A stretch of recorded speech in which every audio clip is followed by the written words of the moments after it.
It's the show of the week. Hello, welcome back to Show of the Week, the weekly segment where we talk musical theater and where I wear flannel. This week, I want to talk about a funny thing happened on the way to the Forum. So Forum premiered in 1962, and by a lot of measures is Stephen Sondheim's first musical that reached any kind of public acclaim or wider audience. And that makes it a really interesting piece to study, because unlike nowadays, where when you enter into musical theater, you enter into the realm of Stephen Sondheim, back then, Sondheim was entering into what was already a well-established genre. And so it's interesting to see how what have become his personal quirks and idiosyncrasies, the way he writes musicals, fit into what we now know as the older musical, that kind of golden age of musical theater of the 40s, 50s, and 60s. For context, this show was up against shows like Oliver and Brigadoon at the Tony Awards that season, and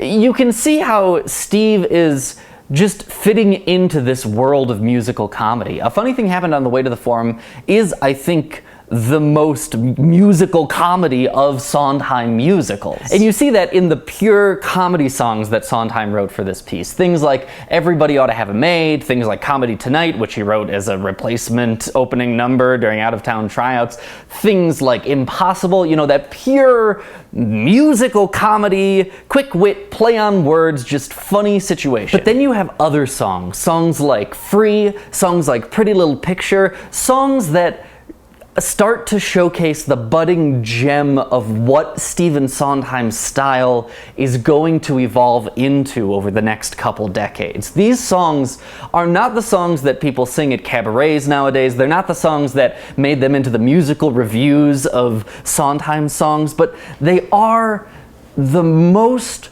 early example you can see of Sondheim's exploration into atonality and breaking away from strict AABA song forms, verse, verse, chorus. Like, these are his lyric poetry that is just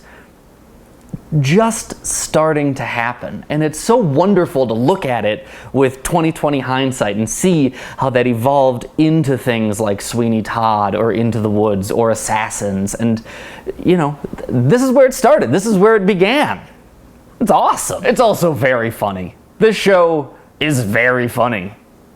It's funny. Listen to it. And I'll see you next week. Bye. I hope you're all having marvelous Septembers of Sondheim. Hashtag Sondheim September. Does it make me sound like too much of a millennial if I use the word hashtag out loud? Hashtag, hashtag, hashtag. I relaunched my Patreon. There's all sorts of new rewards. Special thanks to my new patrons. Special thanks to my old patrons. If you want to become a new patron and eventually an old patron, check out my Patreon over there, down there. Yeah, awesome. I got lots of great stuff coming for you this month. I'm working my butt off. It's gonna be awesome. I'll see you later. Okay, bye.